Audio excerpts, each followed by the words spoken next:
Hey, it's Joe Rock, and today in Rock, March 8th, 1977, Foreigner released their debut album. So, Mick, you're in the studio, you're working on a debut album. Did you have any idea that it was going to be as well received? Did you have a good feeling about all that music?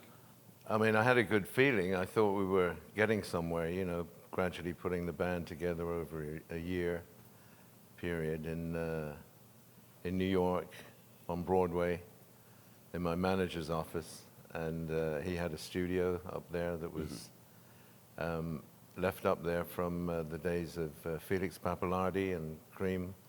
And they'd built a studio. They didn't finish it, but it was a perfect rehearsal place. And right in the heart of the city, it added a bit of excitement to it.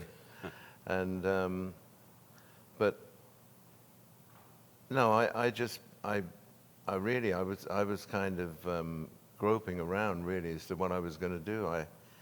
I had split with Gary Wright, who was the other main person in Spooky Tooth, the band that we were in together.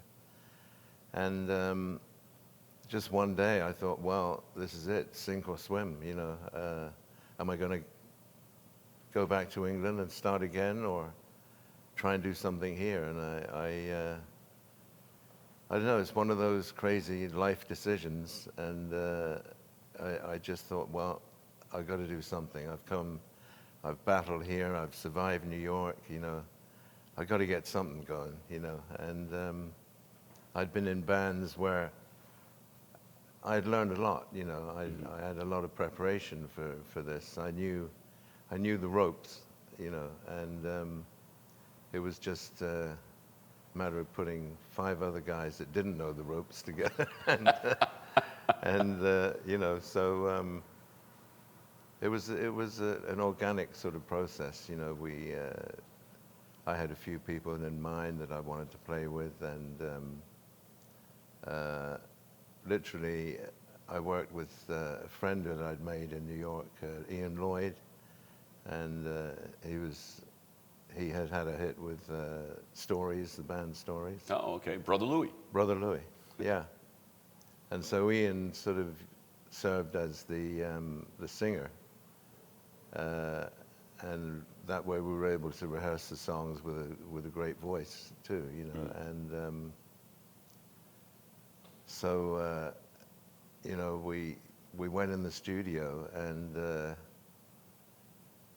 again I had a few songs. I had like 4 songs, I think.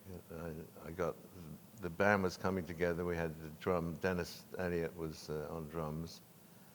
Al Greenwood, Ian MacDonald, of course, and Lou, and I'm sure I'm forgetting somebody. I don't think so. Anyway, we just started to jam, and gradually it started to take shape, and figured, well, at this rate, if this is coming together like this, maybe it's worth, giving it a shot. Maybe see if finally I could be able to work in a band that can stay together. So we just went on from there, and as it started to get more and more cohesive, I figured it was possible that it might do something, might get a low chart position, just to get in the charts, maybe even. No clue that it was going to take off like it did, and that's when the wild ride began. And I think there was only 1 or 2 other bands that had similar things happen to them. That was Boston and Journey, really. Had the Eagles were out there, but no other, what you'd say, new bands out there. And I don't know what happened, but we just filled the void or something, and we just, started off crazy, 100,000 records in a week or 2. And Atlantic weren't ready for it either, It just wasn't happening, that kind of stuff at that stage, And Atlantic Records, the label we were on, had only had 1 platinum album in the history. Oh, wow. And that was Iron Butterfly in Gada de Vida.